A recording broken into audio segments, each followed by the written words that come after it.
Bagaimana malaikat, leluhur, atau dewata berkomunikasi dengan manusia?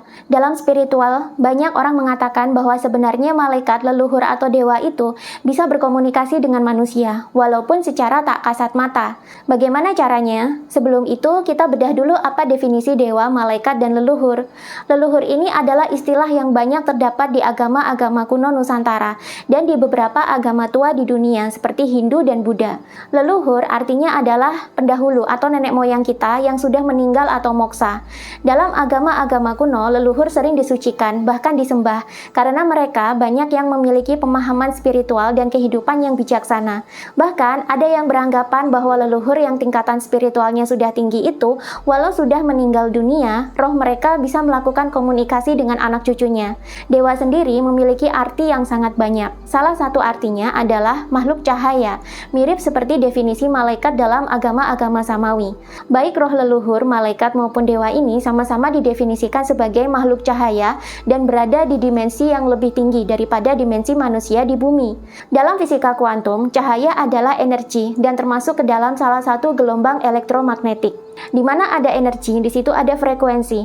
Di mana ada frekuensi, di situ ada informasi yang bisa disampaikan. Ketika roh-roh dari cahaya ini berkomunikasi dengan manusia, maka besar kemungkinannya mereka berkomunikasi dengan manusia dalam bentuk gelombang atau frekuensi elektromagnetik.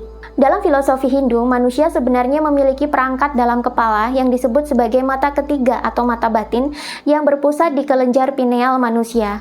Dalam kebudayaan kuno, kelenjar pineal ini dianggap sangat penting dan kerap disimbolkan sebagai mata siwa di dahi manusia, all-seeing one eye, simbol ular kobra di dahi Fir'aun, atau titik pada dahi manusia yang biasa dibentuk saat ritual upacara keagamaan.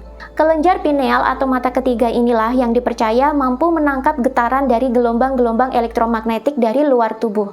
Agar bisa saling menerima informasi, tentu saja frekuensi manusia harus selaras dengan frekuensi si pengirim pesan. Dan orang-orang dari kebudayaan kuno sudah paham bahwa roh-roh agung tersebut bergetar di vibrasi atau frekuensi yang tinggi. Karena itu, manusia harus meningkatkan vibrasi energinya ketika ingin bisa berkomunikasi dengan makhluk-makhluk dimensi atas ini. Pesan yang diterima oleh kelenjar pineal ini biasanya diteruskan dalam bentuk intuisi atau ilham. Karena itulah, bila mata ketiga manusia makin terbuka, maka biasanya intuisi manusia juga menjadi semakin tajam. Dan ilham yang muncul juga makin banyak. Dalam sejarah-sejarah agama, komunikasi antara manusia dengan malaikat ini begitu suci, sehingga pesan-pesan yang diterima dianggap sebagai wahyu.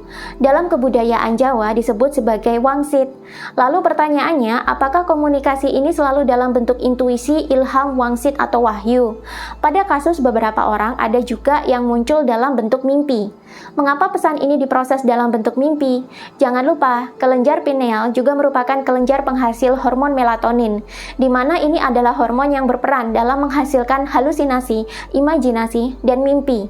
Pesan-pesan atau informasi yang diperoleh jika masih berupa gelombang tentu tidak akan dimengerti oleh manusia, sebab manusia terbiasa memahami komunikasi dalam bentuk suara, bentuk, atau visual. Kelenjar pineal dan hormon melatonin ini lantas menerjemahkannya sebagai intuisi, suara batin, mimpi, bahkan visualisasi. Itulah kenapa dalam kasus beberapa orang ada yang sampai bisa mencitrakan sosok malaikat, dewata, atau leluhur tertentu. Namun, jika dibandingkan dengan orang lain yang sama-sama bisa melihat, biasanya ada perbedaan citra. Ini bisa terjadi karena hormon melatonin memang bisa merubah gelombang tadi menjadi visualisasi atau penampakan atau mimpi. Dan ini sebenarnya tergantung dari apa yang manusia simpan di dalam memori pikiran bawah sadarnya sendiri. Itulah kenapa pengalaman komunikasi dengan makhluk-makhluk dimensi atas ini sangat personal dan bisa berbeda-beda antara satu manusia dengan manusia yang lain. Nah, di sini kesadaran kitalah yang nantinya memutuskan apa yang harus kita lakukan setelah menerima pesan-pesan tersebut. Apakah pesan itu penting untuk kita lakukan? Apakah itu baik untuk kita dan sekitar kita? Atau kita justru malah terjebak ke dalam halusinasi? Ingat, hormon melatonin juga berperan dalam menimbulkan halusinasi saat menerima rangsangan dari luar tubuh. Merasa melihat leluhur, malaikat, atau dewata memang bisa memunculkan euforia. Bila kita tidak segera menyadarinya, itu bisa membuat kita terlarut dan terjebak di dalamnya dan malah membuat kita terjerat ilusi. Jadinya malah membuat manusia berpotensi menjadi halusinasi. Tapi ketika kita menyadarinya, kita akan merenungkan dulu. Selanjutnya, ketika kita mengambil keputusan mau apa terhadap pesan-pesan keputusan yang kita terima itu adalah karena dasar kesadaran kita sendiri yang sudah menimbang-nimbang baik dan buruknya. Disinilah peran kesadaran kita. Semakin murni diri kita dari intervensi pikiran dan perasaan, maka semakin jelas dan objektif kita dalam melihat setiap peristiwa. Semakin pikiran dan perasaan kita mengendap, maka kesadaran murni manusia makin mendominasi, dan manusia makin bijaksana. Nah, selengkapnya akan aku bahas lebih detail dalam online kelas aku tanggal 15 dan 16 April besok ini. Di sini saya akan bahas tentang apa itu kesadaran atau diri sejati atau guru sejati. Bagaimana kita bisa menyadari atau menemukan diri sejati kita dan bagaimana metode yang aman untuk bisa menemukan hakikat diri sejati ini. Yuk join di online kelasnya sekarang karena belum tentu saya akan mengadakannya lagi. Cek deskripsi video untuk informasi dan pendaftarannya.